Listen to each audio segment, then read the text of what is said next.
Last thing I wanted to cover here in our Indiana section this week from Wish 8, plans for a $1 billion Google data center advance despite local opposition. So, a proposal for this data center passed the Metropolitan Development Commission on Wednesday afternoon. It now goes to a full council vote, but many residents who live near this site in Township are upset, and many of them booed the committee after the proposal passed 8-1. This is a project on 486 acres of farmland in southeastern Marion County near Post Road and Troy Avenue. Under the proposal, the data center is expected to create 50 jobs and will have 10 to 50 years of tax abatement, and it will also take about 10 years for its development. Franklin Township has about 65,000 residents, which is more than most cities in Indiana, and is represented by Republican Michael Paul Hart, who said he cannot support this proposal as currently structured, saying, quote, "We should not be locking up one of the largest remaining land opportunities in Franklin Township for a project that offers limited jobs, reduced tax benefits, and long-term restrictions on infrastructure growth. We must do better," end quote. Now, say the full council that thing is going to move to, hey, Jesse, you're on said full council. Can you comment on this story, or should you not? Oh, I absolutely, you know me. I'm always down to comment, even when I should keep my mouth shut. In this case, I think it's important that I do raise my voice, though. First off, get out your calendars, get out your red marker, circle today's date, because today is one of the rare occasions you will hear Jesse Brown praise a Republican. My colleague Michael Paul Hart is absolutely doing the right thing here. We love to see it. I want to give praise and credit where it's due. He has been standing with his constituents and anyone listening to average people, not just in Franklin Township, but all over Indianapolis. I want to say it's at least 90% of regular people oppose data centers going up. The context here, which people outside of Indianapolis might not see, AES, which used to be IPL, it's our privatized monopoly utility company, already has some of the highest rates in the country. They just proposed a rate increase a year ago. Now they're proposing another over 10% rate increase, where if they get what they are asking for in front of the regulatory commission, they will have the highest rate of profit of any electric utility in the country.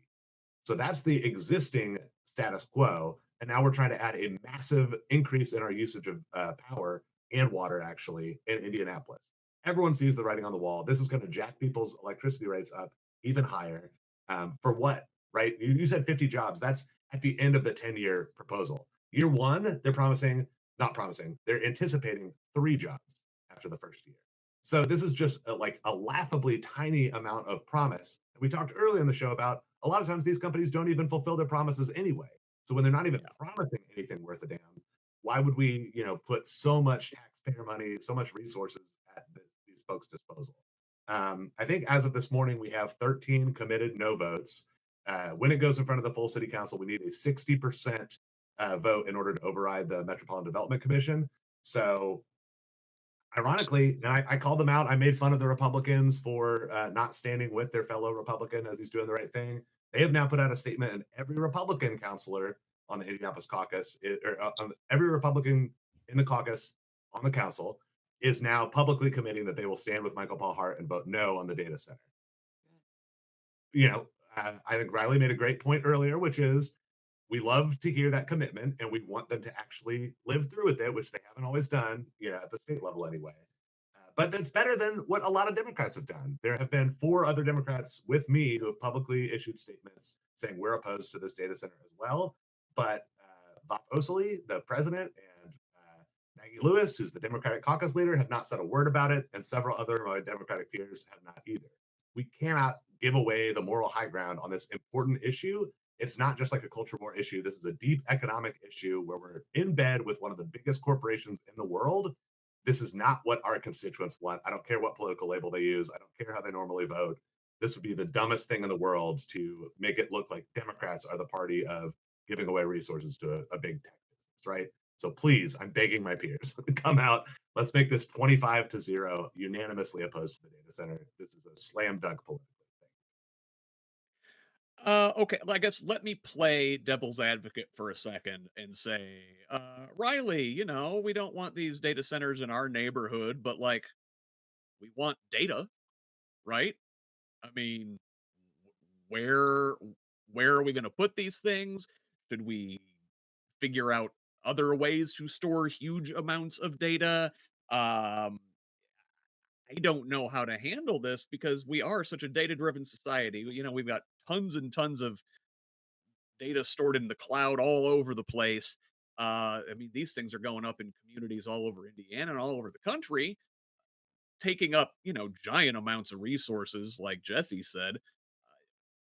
What what can we do to, I don't know, decrease demand for these? It's obviously a very, very big issue. I mean, for one, China's putting theirs in the ocean. There's no reason for this to be taking up land. We have hundreds of thousands of miles of coastline. Let's go stick them in the ocean. Second of all, whenever you have these data centers put into communities, you're not only increasing the cost of electricity and people's utility bills, but you're also, in many cases, contaminating those communities with all of the off gassing that comes from the production of energy to run these data centers. I know that a lot of tech companies and data storing companies have made it so that after a certain number of years, if an account is inactive, they'll just delete the account. I think that's a really good way to clear up space and clear up holding on to this data if it's not needed.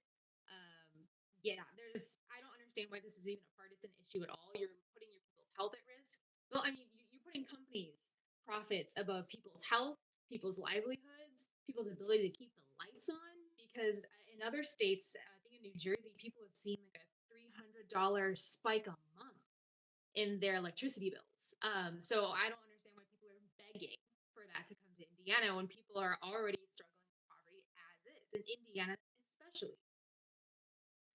Leslie, we talked about this a little bit before we went on. I mean, like, if these big companies are going to put in these data centers, shouldn't they have to be like independently sufficient and produce their own power so they're not draining everybody else's, putting a strain on the grid that everybody else is using?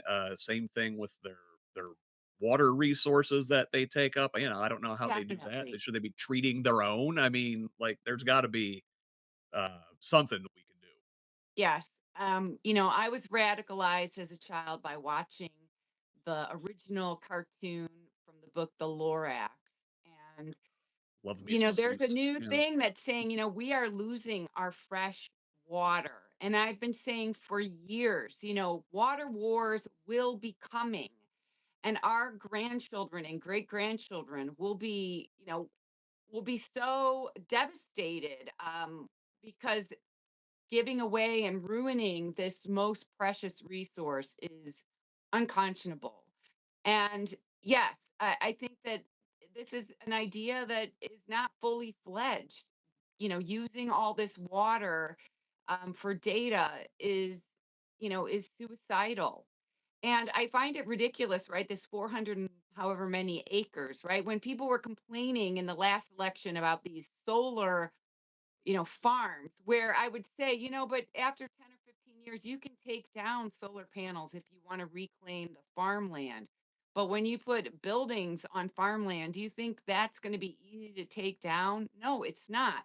Yeah, they should be forced to have their own energy and not, then put the cost on the consumers. I think that there needs to be more education about data. And this is also anticipating further AI, which there's all these conversations going on now that AI isn't this savior that people who are going to make money off of it are trying to sell us. It's a sales pitch, selling us on Chat GPT and selling us on AI because they stand to make money from it when maybe there should be more brakes put on this before we gobble up all these resources that we're not going to be able to get back. Yeah, so much of that data that they're putting in these data centers is just like worthless AI slop. God knows if we eliminated that, how much less of this we would need. And Leslie did mention a report that did come out this week in the context of all this that says, the Great Lakes area um, is potentially under stress in terms of fresh water usage because of data centers and climate change and groundwater consumption and everything else. And that is linked in my show notes, which you all should subscribe to because they make a good newsletter week in review kind of in their own right.